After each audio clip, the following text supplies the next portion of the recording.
आज हम पढ़ते हैं आईपीसी का चैप्टर 9 जिसका नाम है ऑफ ऑफेंसेस बाय और रिलेटिंग टू पब्लिक सर्वेंट, लोक सेवकों द्वारा या उनसे संबंधित अपराधों के विषय में। तो इसका जो सेक्शन 161 से 165A है, यहाँ तक की का जो है रिपील हो चुका है। तो हम पढ़ेंगे 166, public servant disobeying law with intent to cause injury to any person, लोक सेवक जो किसी व्यक्ति को क्षतिकारित करने के आशय से विधि की अवज्ञा करता है ना। मतलब ये है कि लोक सेवक जो है किसी व्यक्ति को क्षतिकारित करने के का उसका आशय है और उस उद्देश्य को लेकर उस आशा के साथ हो जो कानून के नियम अंतर्गत उसको निर्देश है ना, उसका अवज्ञा कर रहा है, मतलब आदेश का पालन नहीं कर रहा है, तब उसको 1 वर्ष का सज़ा मिलेगा या फिर जुर्माना मिलेगा या फिर दोनों। और जो सज़ा होगा वो सिंपल मिलेगा। केवल इलस्ट्रेशन, जैसे एक ऑफिसर है तो इसको न्यायालय ने जेड के पक्ष में डिक्री के निष्पादन हेतु निर्देशित किया। मतलब जेड के पक्ष में कोई डिक्री पास हुआ है, जैसे इसका घर को दिलवाना है, मान लो किसी दूसरे के कब्जा में है, अब जेड के पक्ष में डिक्री पास हो गया। अब ए ऑफिसर का काम है इसको इसका मकान इसका कब्जा दिलवाना, लेकिन ए जानबूझकर अवज्ञा करता है ना, आदेश का पालन नहीं करता। हो सकता है जिसका कब्जा हो उससे ए का कोई रिलेशन हो या कुछ भी हो, तो अवज्ञा करता है कि इससे जेड को क्षति होगा, जानबूझकर जेड को क्षति पहुंचा रहा है, तो यहाँ पर ए ने अपराध किया है। ठीक है। उसके बाद है 166A, public servant disobeying direction under law, लोक सेवक जो विधि के अधीन के निर्देश की अवज्ञा करता है। मतलब विधि के अधीन जो निर्देश दिया गया है उसका अवज्ञा कर रहा है। तो जो लोक सेवक होते हुए क्या क्या करेगा तब अवज्ञा माना जाएगा। अपराध या अन्वेषण के मामले में व्यक्ति को उपस्थित कराने का उसको निर्देश है लेकिन वो नहीं करा रहा है। दूसरा, अन्वेषण की रीति क्या अवज्ञा, अन्वेषण या जांच करने के लिए ऐसा नियम प्रक्रिया के तहत तुम जांच करना करके उसको बोला गया है, लेकिन वो अपने रीति से कर रहा है, मतलब उल्टा पुल्टा रीति से कर रहा है, तो इससे क्या होगा, अन्वेषण प्रभावित होगा, तो इसको भी अवज्ञा माना जाएगा। या सीआरपीसी की दंडनीय या संज्ञेय अपराध की सूचना को लेखबद्ध ना करना है ना, लेखबद्ध करने के लिए इसको कहा गया है, इसका काम है, लेकिन इन्होंने लेखबद्ध नहीं किया है, तब ऐसी स्थिति में इसको 6 माह का दंड मिलेगा जो कि रिगोरियस होगा, कठोर होगा। 6 माह से लेकर 2 वर्ष तक मिलेगा जो रिगोरियस होगा, और साथ में जुर्माना भी लगेगा। उसके बाद है एक section 166B, punishment for non treatment of victim, पीड़ित का उपचार ना करने के लिए दंड। पीड़ित का उपचार मतलब मान लो किसी भी कारणवश पीड़ित पक्ष को चोट आया है या कोई नुकसान हुआ है तो तत्काल उसको उपचार कराना होता है।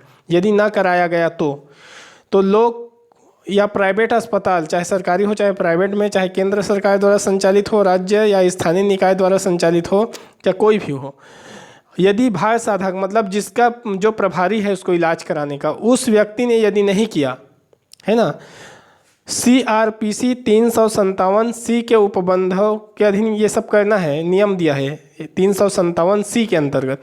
और यदि इस उपबंध का उल्लंघन किया, मतलब इलाज नहीं करवाया, उपचार नहीं करवाया, तब ऐसे भार साधक को 1 साल का सज़ा मिलेगा या जुर्माना मिलेगा या दोनों मिल सकता है।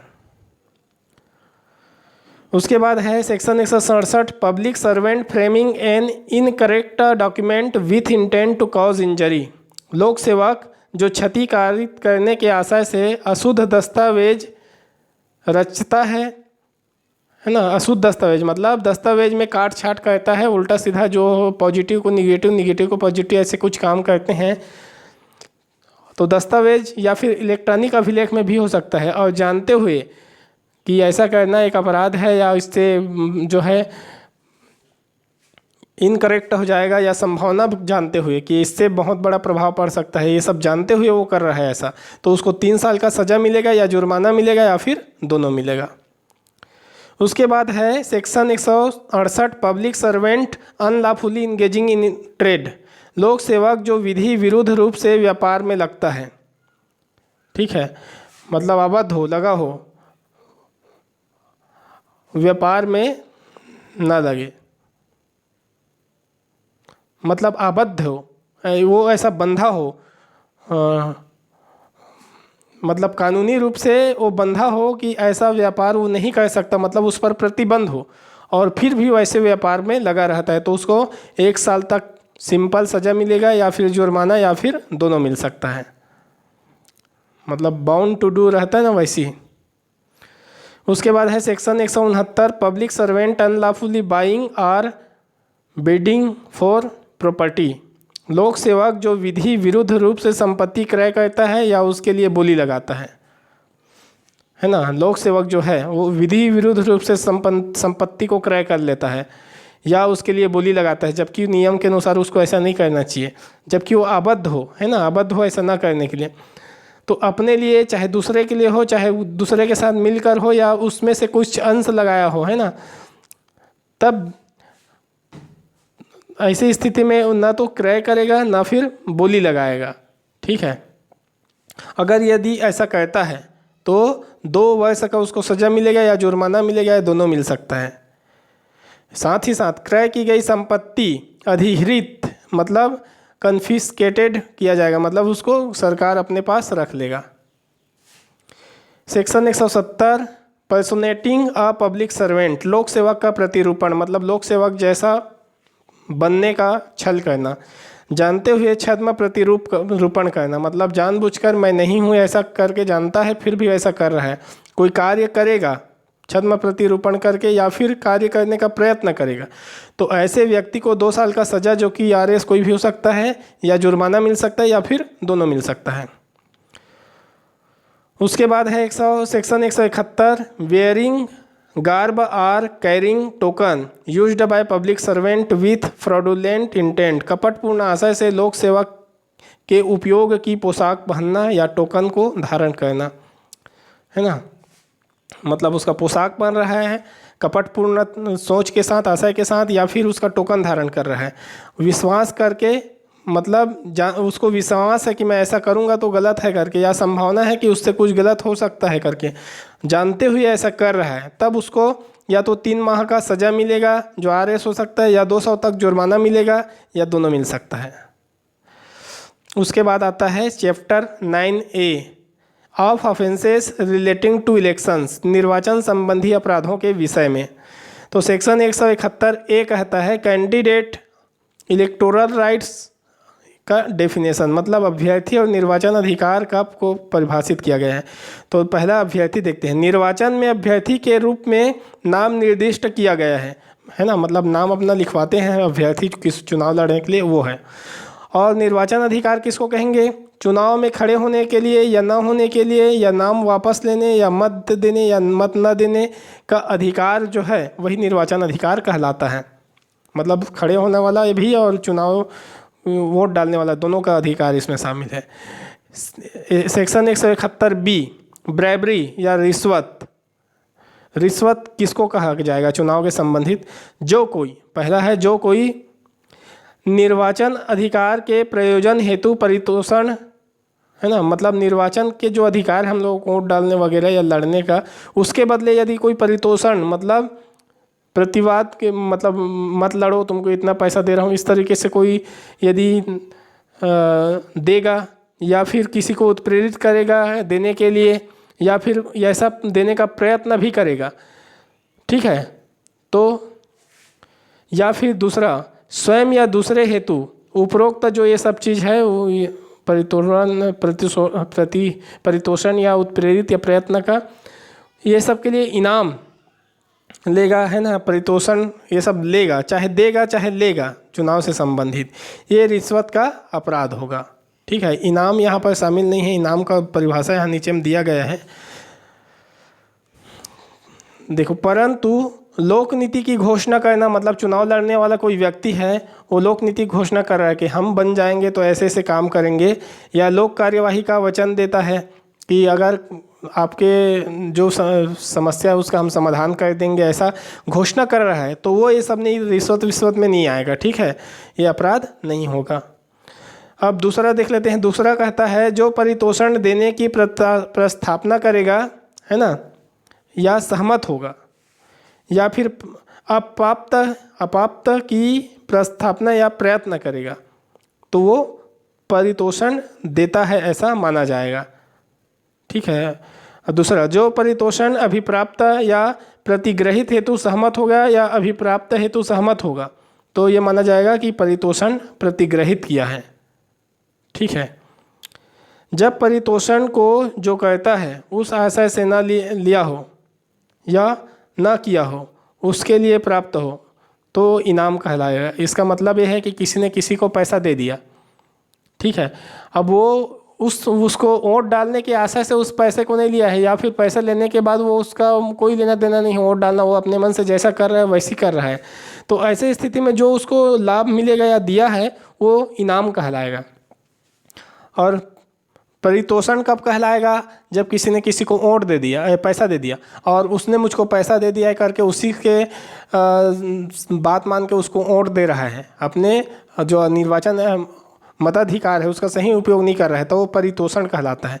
इनाम वो कहलाएगा कि ले तो लिया, उसको कोई लेना देना नहीं है, अपना जो चुनाव से संबंधित अधिकार का उपयोग वो अपने मन से करेगा और ये उसमें शामिल नहीं होगा, जो भी मिला है वो, तब ये इनाम कहलाएगा। Section 171C, undue influence of elections, निर्वाचनों में असम्यक असर डालना। पहला है निर्वाचन अधिकार में हस्तक्षेप या हस्तक्षेप करने का प्रयत्न करना अपराध होगा। मतलब निर्वाचन का जो अधिकार मिला है, चाहे वोट डालने का चाहे चुनाव लड़ने का, उसमें कोई हस्तक्षेप कर रहा है तो अपराध है। दूसरा है उपरोक्त, मतलब ये जो अधिकार है उसमें उपधारा 1 में पर जो प्रतिकूल प्रभाव डाले बिना, है ना, इस पर प्रतिकूल प्रभाव डाले बिना यदि अभ्यर्थी या मतदाता या इनसे हितबद्ध व्यक्ति को धमकी देता है क्षति की, कि तुमने इसको वोट नहीं दिया या तुम खड़े हो गए तो मैं तुमको नुकसान पहुंचा दूंगा, मार दूंगा, ये सब धमकी दे रहा है, ठीक है। या फिर उत्प्रेरित करे कि दैवी अप्रसाद या फिर डिवाइन डिस्प्लेजर या आध्यात्मिक परिनिंदा का भाजक बनेगा। मतलब तुमने ऐसा नहीं किया तो तुमको भगवान ऐसा नुकसान पहुंचा देगा, या तुमको ये स्वर्ग में नहीं जाओगे नरक में जाओगे, ऐसे टाइप का जो बोल रहा है, ये भी अपराध के अंतर्गत आएगा। ठीक है। तीसरा में छूट देता है, लोकनीति की जो घोषणा कर रहा है या लोक कार्यवाही का वचन दे रहा है या वैध अधिकार का अपना प्रयोग कर रहा है, तो ये हस्तक्षेप नहीं माना जाएगा। तो ये भी हस्तक्षेप है और ये भी हस्तक्षेप है, ठीक है, और ये भी हस्तक्षेप है। तो इस प्रकार ये हस्तक्षेप माना जाएगा। और उसके बाद है 171D, पर्सोनेशन ऑफ इलेक्शन, निर्वाचनों में प्रतिरूपण। किसी अन्य व्यक्ति के नाम से, चाहे वो जीवित हो चाहे मृत हो, मत देता है या अपने नाम से 2 बार मत डालता है, मतलब जानबूझकर मत डाल चुका है फिर भी वो एक वोट और डालने के लिए, अपना फ़ायदा पहुंचाने के लिए ऐसा कर रहा है, या अन्य व्यक्ति को ऐसा करने के लिए दुष्प्रेरित कर रहा है या उपाप्त कर रहा है या प्रयत्न कर रहा है ऐसा, तो ये अपराध कहलाएगा। दूसरा है प्रॉक्सी जो प्रॉक्सी है उसको परोक्षी वोटर कहते हैं। यदि प्रॉक्सी वोट कोई कर रहा है तो अपराध नहीं है, क्योंकि ये ऐसा नियम ही है। जो वोट नहीं डाल सकता या कोई अंधा वगैरह है तो उसके बदले जो जाता है उसको। तो सेक्शन 171E है पनिशमेंट फॉर ब्राइबरी, रिश्वत के लिए दंड। तो उसको दंड मिलेगा रिश्वत लेने या देने वाले को 1 वर्ष तक, जो कि R या S हो सकता है, या फिर जुर्माना या फिर दोनों। उसके बाद है एक्सप्लेनेशन है, जो सत्कार है, रिश्वत का वह रूप जो परितोषण, खाद्य, पेय, मनोरंजन या रसद के रूप में हो। जैसे चुनाव के समय जब तो कोई चुनाव हो रहा होता है तो ये सब देते हैं ना, खाने पीने के लिए, पेय सामान, मनोरंजन का कोई जैसे, और या पीने उन्हें दारू वगैरह बांटते हैं, तो ये सत्कार कहलाता है, ठीक है। उसके बाद है section 171F, punishment for undue influence और पर्सोनेशन एट एन इलेक्शन। निर्वाचन में असम्यक असर डालने या प्रतिरोपण के लिए दंड, जो कि 1 वर्ष होगा, जो आर या एस हो सकता है, या जुर्माना हो गया, या दोनों हो सकता है। सेक्शन 171G है false statement in connection with an election. निर्वाचन के सिलसिले में मिथ्या कथन। तो निर्वाचन के सिलसिले में यदि कोई मिथ्या कथन करता है, कैसे कथन करता है? अगले वाले जो सामने वाले अभ्यर्थी को गिराने के लिए, नीचा दिखाने के लिए, निर्वाचन के परिणाम पर प्रभाव डालने के संबंध में मिथ्या कथन करेगा। किसी अभ्यर्थी के व्यक्तित्व या व्यक्तिगत उसके सील, उसके आचरण, उसके संबंध में मिथ्या प्रकाशित करेगा ताकि उसको लोग गलत समझे और उसको वोट ना दे। ऐसा यदि कोई जानबूझ के मिथ्या कर रहा है, जानते हुए और विश्वास करते हुए, इससे जो परिणाम प्रभावित होगा तो वो जुर्माना का भागीदार होगा। Section 171H, illegal payments in connection with an election. निर्वाचन के सिलसिले में अवैध संदाय।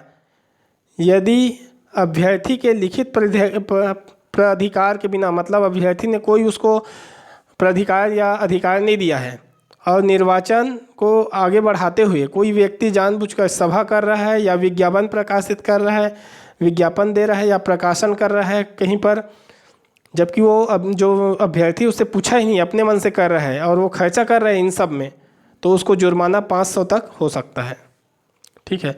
उसके बाद है यदि, इसमें एक्सेप्शन दिया है, यदि केवल 10 रुपये तक व्यय किया जाता है और इसके 10 दिन के भीतर अभ्यर्थी से अनुमोदित करा के अनुमति ले लेता है तो ये अपराध नहीं कहलाएगा। उसके बाद है section 171I, failure to keep election account. निर्वाचन लेखा रखने में असफलता, मतलब निर्वाचन का जो लेखा नहीं रख पाए कि मैंने इतना खर्चा किया ये सब, तो उसको 500 रुपये तक जुर्माना मिलेगा।